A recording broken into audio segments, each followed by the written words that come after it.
So I think the best way to continue to walk you through the thinkers that we're planning to cover is to do that with examples. They stick better and they're more interesting. And it's very difficult to understand Jung outside of a narrative context. And so I'm going to walk you through The Lion King today. How many of you have seen The Lion King? Yes, so how many of you haven't? Right, okay, so you obviously were raised in a box somewhere out in the middle of a field. So anyways, you know, it's an amazingly popular animated movie. I think it was the most highest grossing animated movie ever made until Frozen, which I actually absolutely detested. But The Lion King is actually consciously influenced by archetypes as well as unconsciously influenced by them. So it's a bit of a cheat, I would say, in some sense, but for the purposes that we're using it for, I think it's just fine. And so partly what you might think about is that its relationship to archetypal themes that made it so overwhelmingly popular, same being the case with, say, books and movies like Harry Potter or the entire Marvel series. The Marvel series is quite interesting. I know somebody who wrote for Batman and for Wolverine. I know Batman isn't a Marvel comic, but one of the things that he told me that was quite interesting was that once these characters take off and establish a life of their own, they have a backstory, and which becomes part of the mythology that's collectively held by the readers. And if you can invent an alternative universe where you can muck about with the backstory, but otherwise you better stick with it or the readers are going to write you and tell you that you've got the story wrong. And so there's a bit of a collaboration between the writers and the readers after these things take on a life of their own. And so, and of course, they tend to, the comic books in particular, tend towards mythological themes very, very rapidly. And so anyways, Carl Jung was a fascinating person, I think. You can read his autobiography/biography, which is called Memories, Dreams, and Reflections, which in many ways I think is an unfortunate book because it's usually the only book that people read that is more or less by Jung. And it is more popularly accessible, which is probably a good thing, but it's also, it's not as rigorous as his other books. And so the problem with someone like Jung is you kind of have to read him as much as you can in the original because interpreting him is not a very straightforward matter. He was a very visionary person, by which I mean he had an incredible visual imagination, and he used that a lot. He used it in his therapy practice. I believe that most of his therapy clients were high in trait openness. I have a lot of clients who are high in trait openness. They kind of seek me out because I'm high in trait openness, and you know, they watch my videos and that sort of thing, and they're interested in what I'm doing. And many of them are astute dreamers and prolific dreamers, and many open people, in my experience, have archetypal dreams.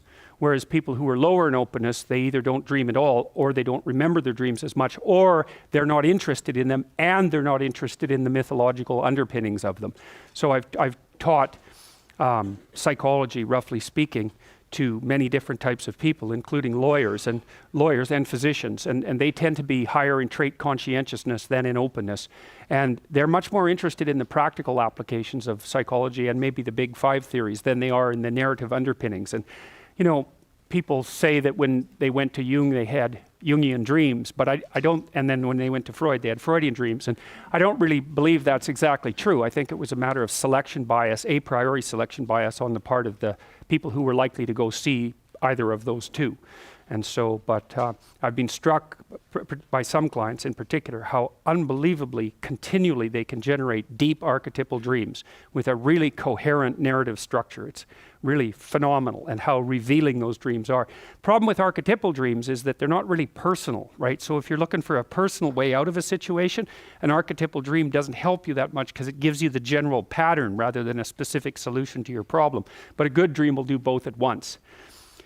Anyways, Jung was an astute student of Freud's. We'll cover Freud next, although generally in personality courses the order is reversed. It's Freud first and then Jung because of the temporal order of their thought.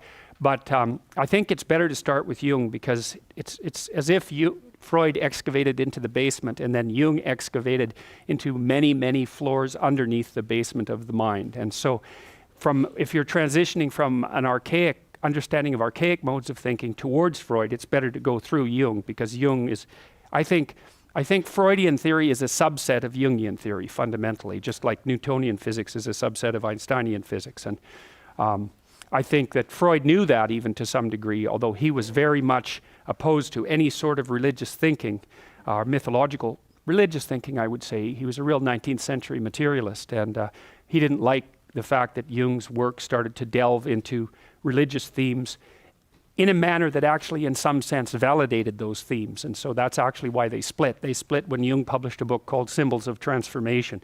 Jung was also a deep student of Nietzsche. Nietzsche wrote a book called Thus Spake Zarathustra, which is kind of an Old Testament revelation poetry kind of book. It's a strange one, and I wouldn't recommend, if you want to read Nietzsche, that you start with that one, but most people do. But Jung did a seminar on Thus Spake Zarathustra, which is about, I've got this wrong, it's somewhere between 700 and 1100 pages long, and it only covers the first third of the book. And Thus Spake Zarathustra is actually quite a short book. And so, well, so you can imagine how much Jung had to know about Nietzsche to derive that many words out of that few words. And Nietzsche was an absolute genius. And Jung was actually trying to answer the question that Nietzsche posed fundamentally. Which is why, part of the reason why it's incorrect historically to consider him a Freudian.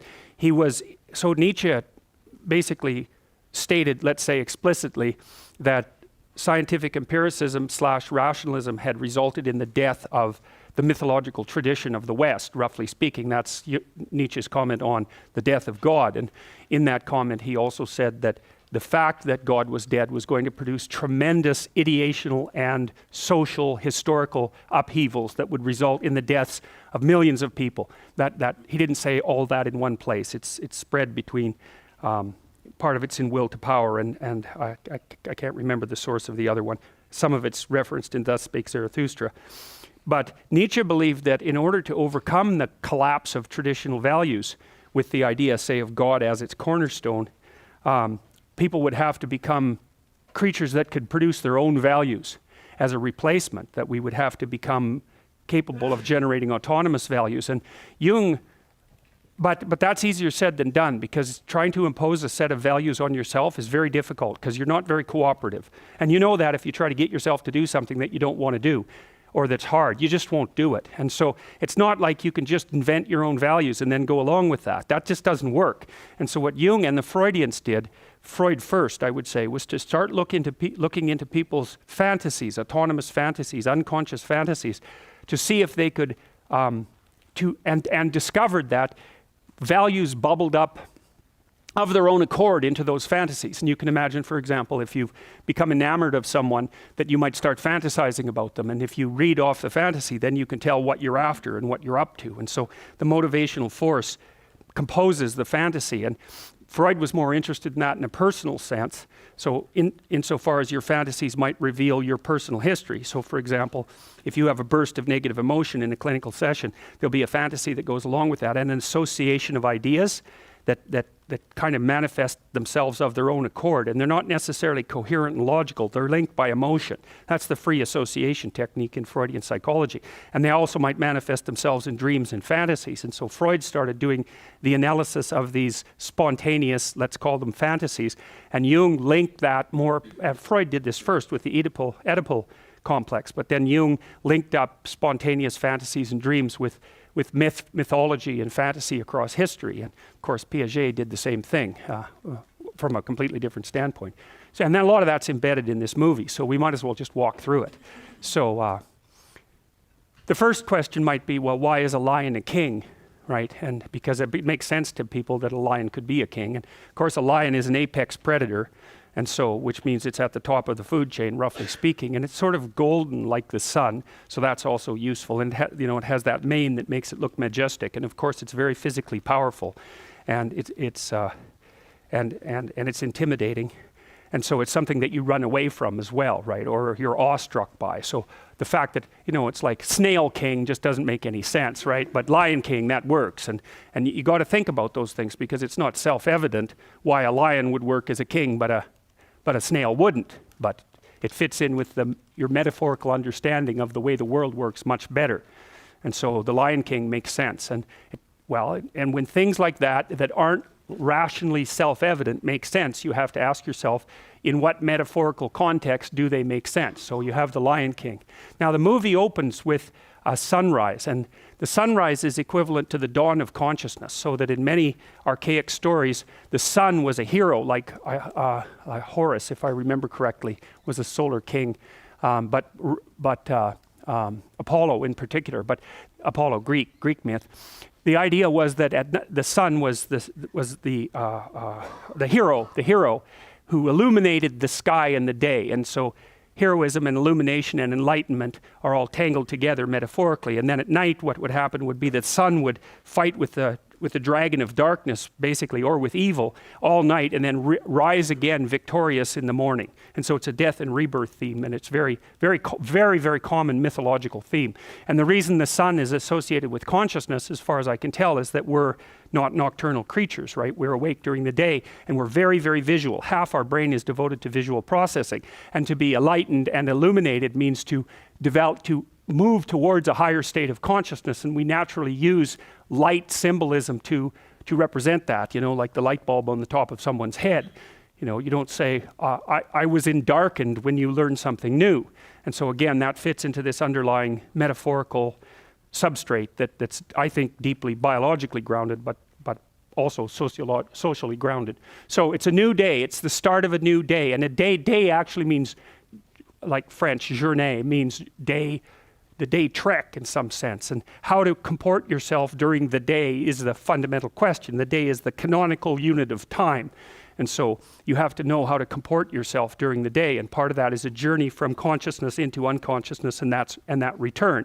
So like Apollo, you descend into unconsciousness and then reemerge. And of course, that's not metaphorical at all. That's exactly what you do. You descend into the underworld of darkness and dreams, and strange things happen down there. And then you awake, if you're fortunate or unfortunate, depending on your state of mind, you awake in the morning and it's a new day, right? And so the dream world seems to help you sort out your thoughts, by the way. If you keep people awake for an extended period of time, then they lose their minds, essentially. The unconsciousness and the dream state seem absolutely critical in the maintenance of mental health, although people don't exactly understand why. It looks like dreams might help you forget, because forgetting is really important. You just can't remember everything that happened to you. You get so damn cluttered that you'd fall apart. And so you reduce things to the gist, and when you're doing that, you pack them in. It's like you compress them in some sense. You pack them into a smaller space and get rid of everything that isn't relevant. And the dream seems to not be part of that. It also seems to be a place where you deeply encode learning that might have been done that day, which is something that Freud actually noted in his Interpretation of Dreams, which is a great book. If you're ever going to read a book that Freud wrote, The Interpretation of Dreams is the proper one to read. In my estimation, it's a brilliant book. And it laid the groundwork for a lot of what Jung did. And so anyways, that's how the movie starts, and the animals come out into the light, and that's a metaphor for the dawning of consciousness, to come out into the light where you can see. And so this is a baby giraffe, and babies emerge into the light, roughly speaking, and that's like I said, that's a representation of the emergence or expansion of consciousness. And so this is how the movie starts. It starts with very expansive music as well, celebratory music. And that's to indicate to you, to set the tone for the movie, but also to indicate to you that you're about to watch something of import. And the opening scene is actually a real scene of genius in my estimation. The animators did a great job, and it goes along very nicely with the music. And so you see this lit place, and then you see this rock, Pride Rock, I believe it's called, in the middle of it. And it's the center. It's the center. It's like the spot that's marked by a cathedral, which is an X or a cross, and you're right in the middle of that. And so it's the center of the light. That's another way of thinking about it. Or it's the center of the territory, or it's the home, or it's the fire in the wilderness, or it's the tree in the center where you live. It's all of those things at once. It's inhabited territory with you at the center. And the rock represents tradition, because people tend to inscribe their traditions on rock, right? Or to build them into rock, like the pyramids. So you could think about that as a pyramid, as an Egyptian pyramid, and it's the right way to think about it. You could also think about it as a dominance hierarchy with the apex predator at the top, and that's the lion. So it makes sense that the lion would be in the light on the rock. That's a pyramid in the middle of the territory, right? That makes sense to people psychologically. So, because that's what the state is. The state is a hierarchy with something at the top that occupies a space that has been illuminated and made safe by consciousness. That's what the state is, and that's all represented right away in this movie. And all the animals come to observe what's happening in the pyramid and at the top, because they need to know what happens at the top, partly to organize their world, that's the pyramid, but also to see how the organizational principle works. And that's why they're all gathering. And so they're gathering in the light in the morning to observe something new that's going to be born that's of significant importance, and that's the birth of the hero. And this little bird here, Zazu, right?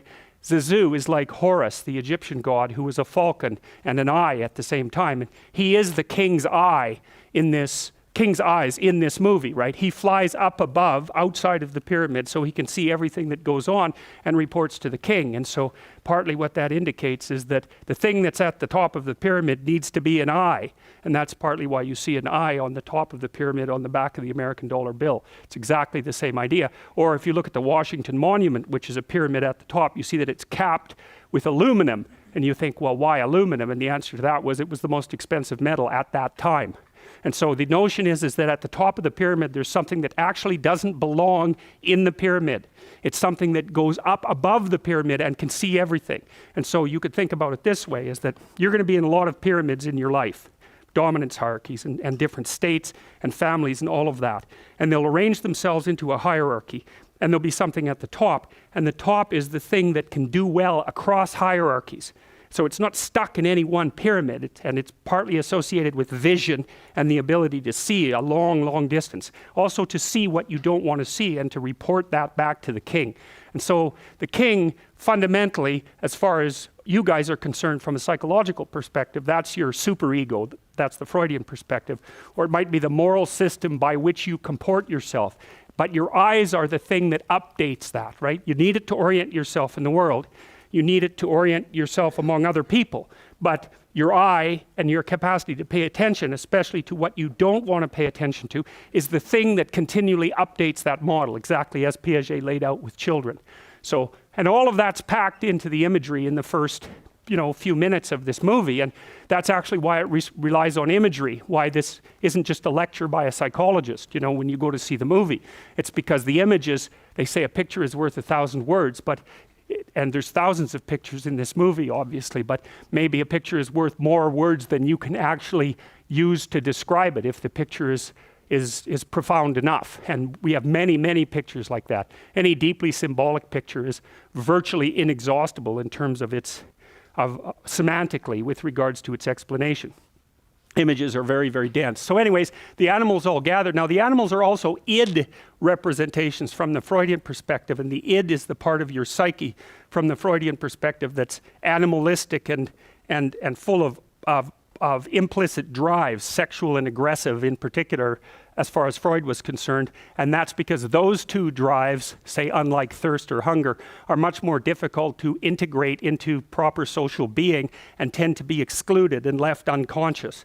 And so a lot of Freudian psychology, and I would say psychology in general, is focused on the integration of sexual impulses and aggressive impulses into the psyche. I would also add to that anxiety, because anxiety is also a major problem. Anxiety and negative emotion that's pain-like is also a major problem for people. And so the animals represent those id-like impulses that have to be organized hierarchically before you can become an integrated being in precisely the Piagetian manner, right? Because Piaget would say, well, the child comes into the world with reflexes, and maybe a more modern psychologist would also concentrate on the implicit motivations, and those have to be organized inside the child into some kind of hierarchy of unity before the child can organize him or herself into the broader unity of the state. And that's basically what's being represented here. And so Zazu, the eyes of the king, comes to check out the king, and that's, what's his name? What's the king's name?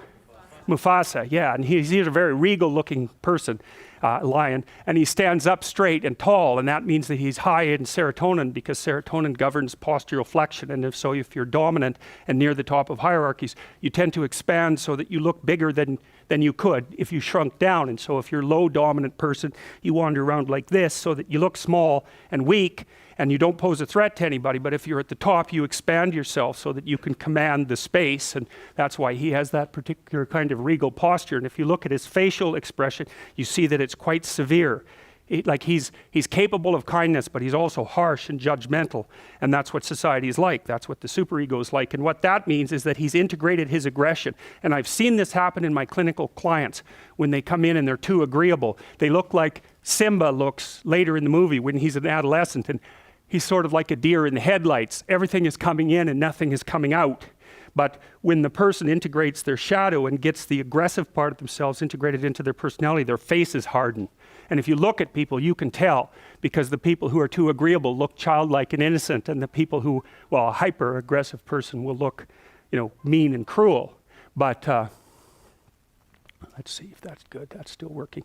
So, but I've seen people's face change in the course of therapy, men and women. So, and what happens is they start to look more mature, and it's more like they're judging the world as well as interacting with it properly once they integrate that more disagreeable part of them. It's very, very necessary, and that's part of the incorporation of the Jungian shadow, or the incorporation of the unconscious from a Freudian perspective. But old Musafa there, he's already got that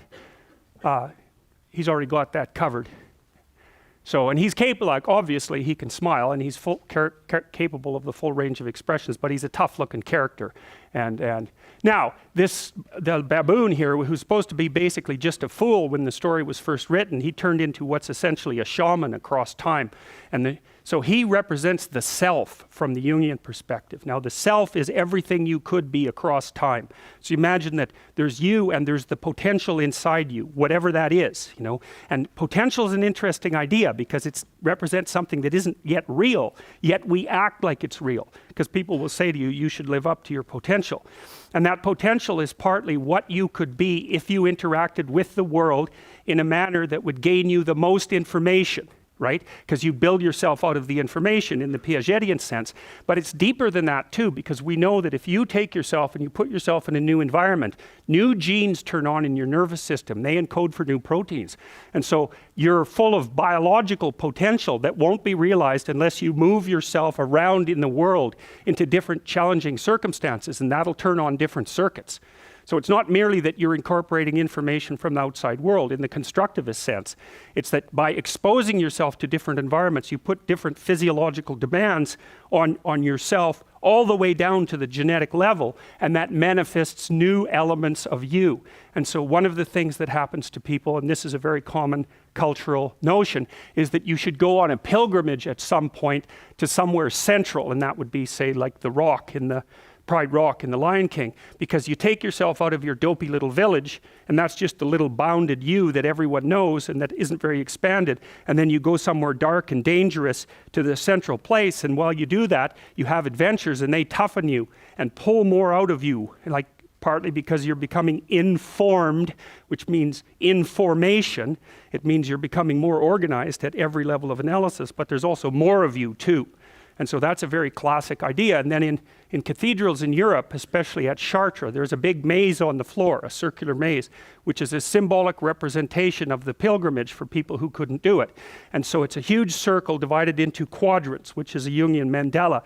And you enter the maze at one point, and then you have to walk through the entire maze, north, east, west, and south, before you get to the center. And the center is symbolized by a flower that's carved in stone. It looks like this. It's big, this maze, eh? It's large, so that you can walk it. And that's a symbolic pilgrimage. It takes you to the center.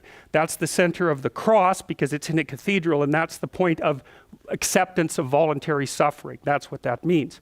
And so you walk through, Jung called that a circumambulation. You go to all the quarters of the world to find yourself. And so, well, the self is the baboon in this particular, I think he's a mandrill actually, in this particular representation. And he lives in the tree. He lives in the tree of life. It's a baobab tree in this particular. So he's the spirit that inhabits the tree of life. And he's the eternal wise man. That's a way of thinking. So is the king, but he's sort of a superordinate king, or an outside king in some sense. He's the repository of ancient wisdom, and the king is the manner in which that wisdom is currently being acted out in the world.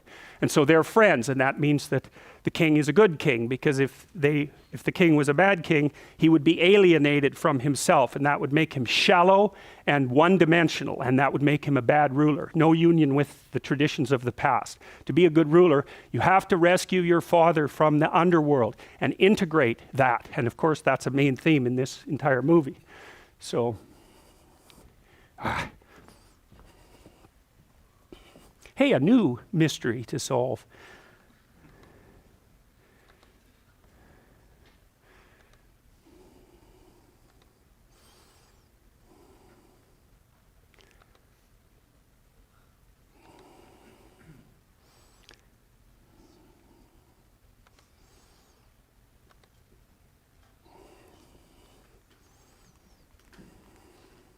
Okay, so the hero is born, and that's what the rising sun represents, and everybody goes, oh, isn't that cute? And the reason for that is because you're biologically wired, especially if you're agreeable, to respond with caretaking activity to cuteness. And cuteness is button nose, big eyes, small mouth, round head, symmetry, and helpless movements. And you'll respond to that across the entire class of mammalian creatures, even maybe down to lizards, Isn't that cute? No, it's a lizard, but So that's an archetype as well. That's the archetype of the vulnerable hero the vulnerable hero newly born, and that should invoke a desire mostly on the part of males to encourage, and mostly on the part of females to nurture. But males and females are quite cross-wired among human beings, and so there's encouragement from the women, and there's also nurturing from the men.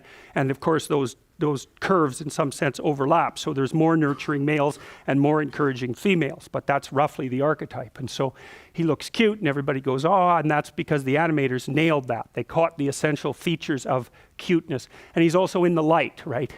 And so then the shaman, Mandrill, basically baptizes him. That's essentially what he's doing. And he uses something that's symbolic of the sun, which is this ripe fruit.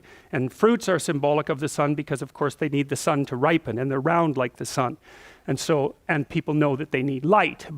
And so anyways, the animators make a relationship between the fruit that the shaman is going to break and the sun. And so he's also being baptized into the sun. And that means that he's being baptized into the light, or that he's being transformed into a hero. And so then everyone's happy, and that's basically, the Divine Father and the Divine Mother and the Divine Son and the Self who's taking care of that. And there's a union between the baby and the wise old man, because the baby is all the potential that's realized in the self. And there's an old idea that the way to full maturity is to find what you lost as a child and regain it. It's a brilliant idea, and that echoes through myths all over the world. And that means you have to regain your capacity. Once you're disciplined and you know how to do something, you have to regain your capacity for play and sort of for wide-eyed wonder. And that's maybe the childlike part of your spirit. And the reintegration of that childlike part with the adult grown-up part revivifies the adult grown-up part and allows the child to manifest itself in a disciplined way in the world. And so that's all being hinted at there. And then they show, the shaman shows the baby, the newborn hero, to the crowd, and it's very cool what happens in the movie. All the animals spontaneously kneel. And I can give you an example of that kind of spontaneous action in a crowd. So imagine you're watching a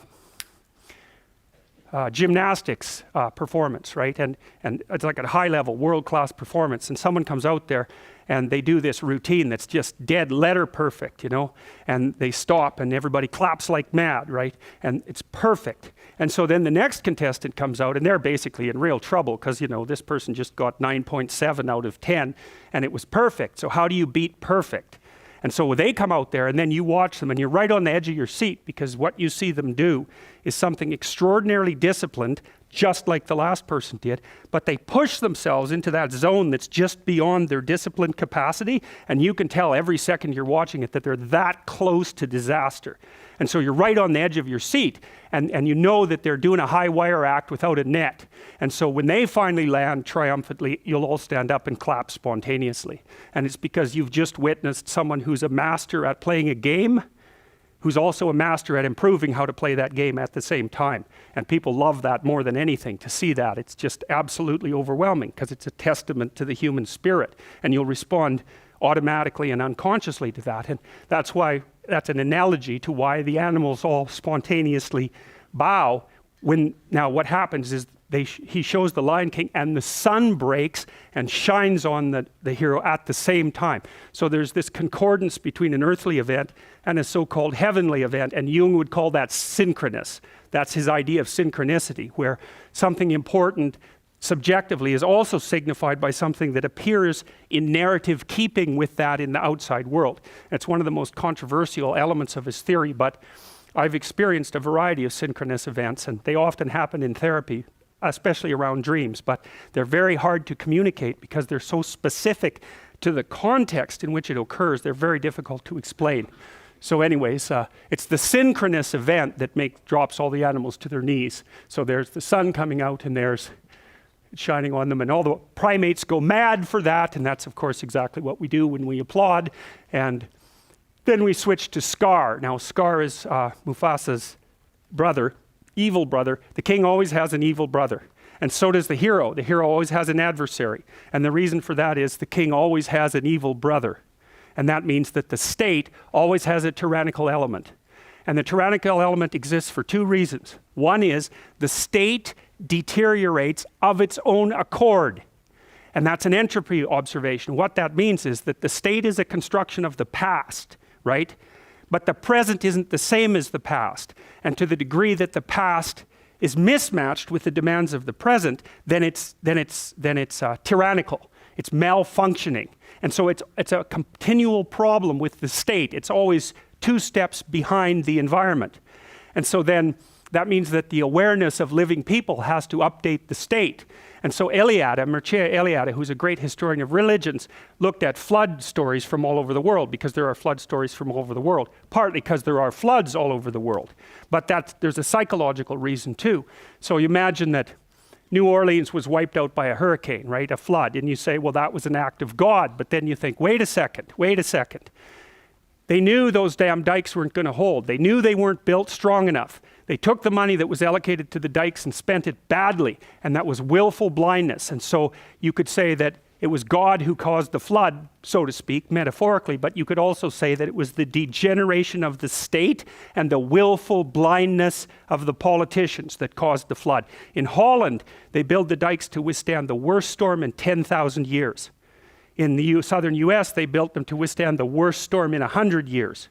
And they knew that that was insufficient. And so the flood, if there's a flood, well, you can say, well, that's an act of nature, but you can also say, just wait a sec. Maybe there was a flood because we looked the other way and because our systems were out of date. And that's why in flood stories, there's a continual theme, which is the people get wiped out by the flood because God judges them harshly for their senility and their willful blindness. And it's a story that's very much, you'll have a flood in your life, right? It'll be a flood of chaos, and you'll find of one form or another, and you'll find when you investigate the causes of the flood that some of it will be, and sometimes this is the case, it's just random. You just got singled out, you got a terrible disease, and that's the end of you, or something like that. But there'll be other situations where the flood comes and you're surrounded by chaos, and you'll look into it and you'll think, I knew this was coming. I knew I wasn't paying attention. I knew I hadn't sorted things out. And the consequences of that will have cascaded and wiped you out. And then you're in real trouble, because not only did you get wiped out, but you also know it's your fault. And that is not a good thing. That makes you bitter and resentful and murderous when that happens. So anyway, Scar is scarred, right? So what that implies is he's had a pretty rough life, and he's kind of skinny, and he said he was born in the low end of the gene pool, and so he has reasons to be resentful. He's also hyper intelligent and rational, and it's one of the things you see very commonly about the evil adversary of the state or of the individuals, often intelligent and hyper rational. And the best commentator on that was probably John Milton in Paradise Lost, because that's how he represents Lucifer, or Satan, who's the spirit of rationality and enlightenment, strangely enough, hence Lucifer, the bringer of light. And the reason for that, as far as I can tell, and this is something that Milton figured out when he compiled all these ancient stories about evil and tried to make them coherent, was that the problem with rationality is that it tends to fall in love with its own productions. Right? And so then it comes up with a theory, and it makes that a totality. and then it won't let go. So the rational mind has a totalitarian element. And we know that to some degree because that kind of rationality seems more left hemisphere focused, and the left hemisphere tends to impose structured order on the world and be updated by the right hemisphere. And the right hemisphere generally updates it with negative information and with fantasy. And so the left hemisphere will impose a coherent structure on the world, which is really necessary for you to live in it. But the problem is there's a tension between coherence and completeness, and that's partly why you need two hemispheres. You need one to represent the world, and you need one to keep track of the exceptions and to feed those slowly into the representational system so that it can stay updated without collapsing into complete chaos. So anyways, Scar. And he's got this like droopy mouth and this whiny, arrogant voice, and he feels hard done by, and he's resentful. And in classic hero stories, stories of the state as well, so this is an Egyptian take on it. Osiris was the god of the state, and Set, who later became Satan, that name became Satan as it transformed through Coptic Christianity. Osiris had a brother named Set, and Set, he didn't pay attention to Set, enough attention. And Set was always scheming to overthrow the kingdom, just like Scar is. And the Egyptians said straightforwardly that the reason that Osiris got overthrown by Set, he got chopped into pieces, and his pieces distributed throughout the state in the mythological representation. And those pieces were actually the provinces of Egypt, technically speaking. So, and that's what the Egyptians thought, so that's quite cool. But the Egyptians said explicitly that the reason that Osiris got overthrown by Set was because he was willfully blind. Old, senile, and willfully blind. Same idea as the flood myth. You don't see that quite here because Mufasa is sort of onto Set or to Scar, but Scar is more treacherous than Mufasa believes, and he gets at Mufasa by going through his son, by playing on the impulsivity and juvenile qualities of his son. And so obviously, there's some antagonism between these two, as you can see by their facial expressions there. And there's the good example of Scar. You know, he's got that droopy, kind of whiny, malevolent face and that malevolent voice that Jeremy Irons pulls off so incredibly well. And he's always skulking. He's a creature of the night. He always skulks around. He's not a creature of the day in any sense of the word. And, you know, obviously, Mufasa is golden like the sun, and Scar is dark like the night. That's another clue, another hint. Okay, there's the tree. That's the tree of life. We already talked about that. I think that represents the multiple levels at which you exist simultaneously, all the way from the subatomic all the way up to the cosmic, so to speak. And that's a different kind of dimension. And that's the place that the self inhabits, and it can kind of move up and down those dimensions. But anyways, the shaman lives inside that tree, and that's our first introduction to him, basically. But he's the spirit of the ancient tree. That's another way of thinking about it. It's a very, very common element in stories, right? The spirit of the ancient tree.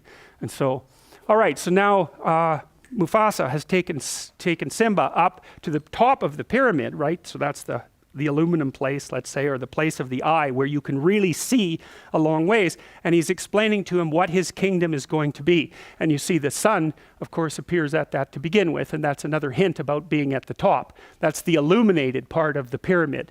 And so they're up there talking. And what Mufasa tells Simba is that his kingdom is every place the light has touched.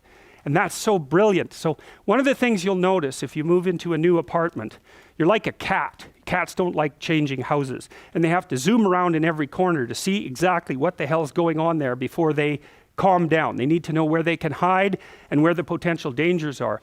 And what you'll find if you move into a new place, that you will not be comfortable there until you've investigated, potentially cleaned and repaired every single square inch of it. The more attention you pay to it, the more it'll become yours. And that's far more than mere like material ownership, which is also relevant.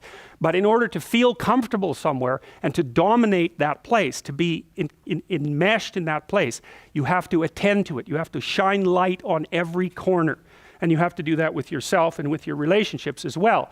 And so anyways, Mufasa tells Simba that his kingdom is everything that the light shines on. And that's exactly right. And then there's a metaphor there too, which is that what you've shone light on, which is what you've come to understand and master, is surrounded by an other world of all the things that you don't understand.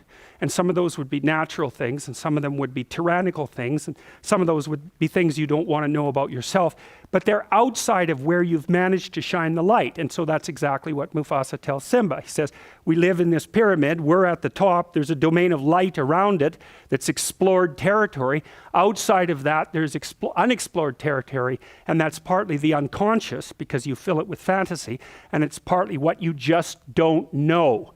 And then Mufasa tells Simba, and it's sort of like God telling Adam and Eve in the Garden of Eden not to eat the apple. Mufasa tells Simba, there's this outside place that's dark, that's not part of your kingdom, and you should not go there. And that's really interesting, because Simba doesn't even know about that place yet. And so Mufasa is doing something very contradictory there. It's like telling him that it exists, and heightening his curiosity, but also saying that he shouldn't go there, almost ensuring that that's exactly what Simba is going to do.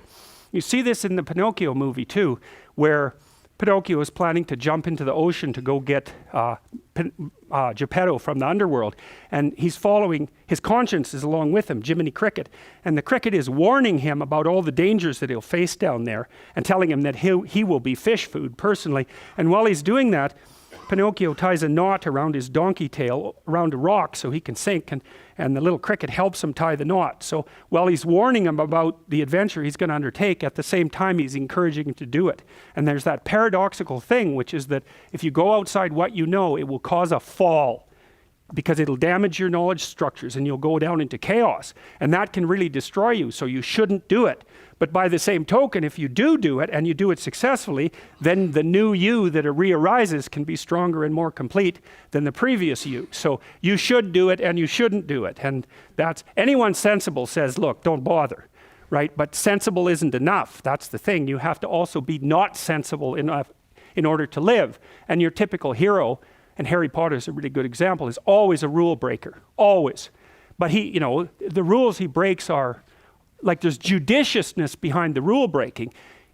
The hero breaks a rule in the service of a higher good, but he's still breaking the rules, and that's what puts him outside the boundary of the social establishment. So now, at this point, Simba also gets introduced to Scar, and that has two meanings. One is that Scar is the tyrannical element of the state, and so as a child, when you're being socialized, you encounter the tyranny of the state. And one of the best, there's no way around it. One of the best examples of that is that children are always running around having fun, and they're really bubbly and impulsive and joyous and playful. And that causes a lot of trouble, because positive emotion is very disruptive. They'll run around and break things, they'll hurt themselves, and they'll get into trouble. And so you're always saying, calm down, sit down, behave, don't do that. And it's not because they're crying or angry, it's because they're so damn happy and impulsive that no one can stand them. And so that's a tyranny. It's like the state puts pressure on you to regulate your emotions, positive, negative, and positive. And it crushes you. It crushes the life out of you, a lot of it. And so you end up, your age, and you're all mopey, because especially because you've been forced to sit down in school for like 17 years. You're all mopey, and it's no wonder, you've had the spirit taken out of you by the process of discipline. But without that, you'd be completely useless. So it's another one of those paradoxical, gifts and catastrophes that you encounter as you move through life. So anyways, Simba, look at how happy he is, I mean, he doesn't know a damn thing. He's so naive, you can tell by, oh, look, it's my Uncle Scar. It's like, and this is not a guy you smile at, clearly, but he's all positive emotion and joy and enthusiasm, and that's not good, because that means this character can take serious advantage of it, and that's exactly what he does. And so Scar pretends to be on his side, which is what a good pedophile always does, by the way. And so, you take advantage of the child's trusting nature and openness in order to exploit them. And that's what horrible people do, that all the time, including the parents of children and other children themselves. So, there's this false, look at the animators are so damn brilliant, eh? Look at that expression. Really, you just look at that and you think, well, that's just a facial expression. But of course it's not. Some damn animators worked really hard to get that. They're really observant, and they distill the facial, look how big the face is, right? It covers the whole head. And they've got the eyebrow lifts proper, and they've got this horrible sanctimonious smile and the tilt of the head, and and he's sort of crushing him while he's hugging him at the same time. And really, Really. And it took a lot of thought for every single one of these frames to be put together, right? There's a tremendous amount of cognitive effort that went into that. So none of this is accidental. Yeah, well, that pretty much says everything. It's like, I hate that kid and can hardly wait till he's gone. And didn't I pull one over on him? It's a real testament to an adult's genius when he can fool a kid. So then Simba encounters the anima. That's the anima, the Jungian anima. And the anima is the feminine counterpart in the soul. And she, well, yeah, you can tell what she does to him, right? Because she's got this supercilious and what would you say, judgmental and teasy look on her face. And she's really trying to put him down, and it's working like mad. He's not very happy about that at all. And she's the thing, this is what the anima does, the soul. She's the thing that teaches the exploratory hero that it's not everything it could be, right? And that's part of, this can be read multiple ways, but it's part of the eternal tendency of women to make men self-conscious by their sexual selectivity. That's part of it, because that makes men self-conscious like nothing else. And it's also perhaps been one of the phenomena that's produced the evolutionary arms race in the sexes among human beings that's caused our rapid cortical expansion and our quick movement away from chimpanzees, who aren't selective maters, by the way. So look at him, Jesus, you just want to slap him, right? He's the son of a king, so he's very, very privileged, and he confuses his privilege with competence, which of course all of you do, because you're all sons of the king, which is why you can sit here in the university, and you confuse your privilege with competence as well, because has nothing to do with any of you that the lights are on and this place is so peaceful, right? But you take that for granted, and it can make you false and arrogant, like Jesus. That's just so sad. You look at that kid, you think, he's in for real trouble, man. He thinks he knows everything. And of course, then he has a wrestling match with, what's her name? Was it? Nala, yeah, has a wrestling match with Nala, and she just pins him every time, right? Got you again, pinned you again.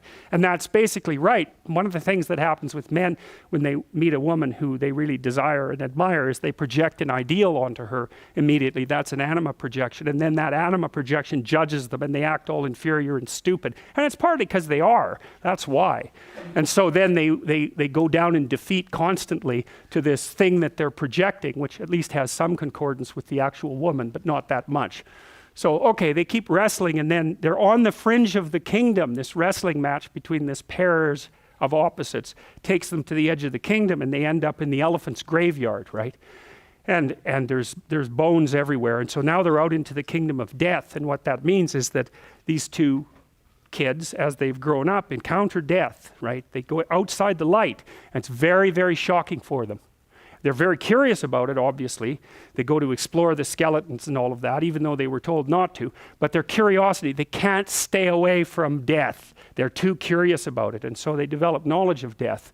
And then, of course, out there in the deadlands is where the hyenas are. And that's exactly right, because hyenas are scavengers, right?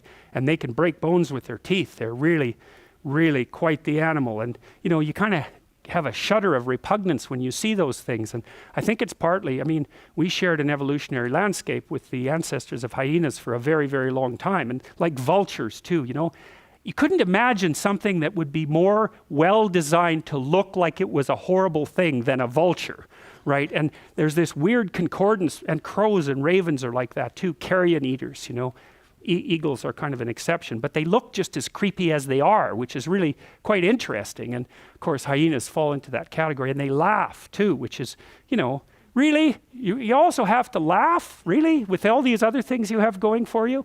And anyways, the hyenas are enemies of lions, and they can take lions down. They're tough things, and they not one hyena, obviously, but a bunch of hyenas can give a lion a pretty damn rough time.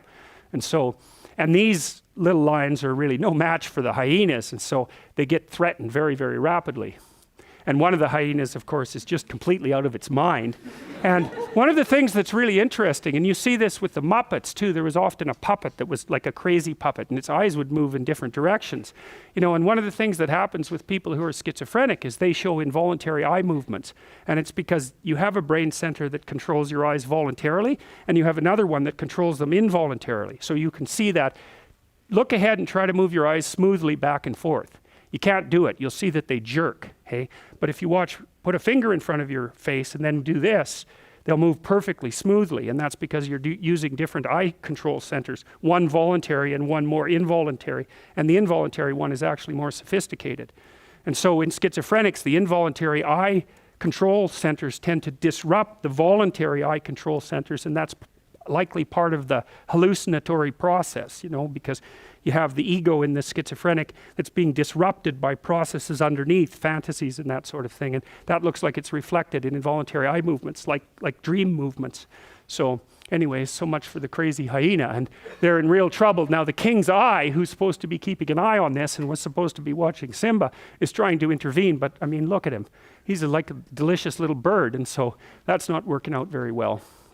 Anyways, and then you see this immediate juxtaposition of the domain of death and the hyenas with hell, right? And everyone looks at that and they think, well, they know exactly what that means. It's no surprise to anyone that that happens. And I suppose that's partly because on the veldt, where we evolved in large part, but not by no means all part, fire was an ever-present danger in the grasslands, right? And so that's a good example of hell. So, well, I guess that's it. We'll do some more of this when we meet on Tuesday. Bye.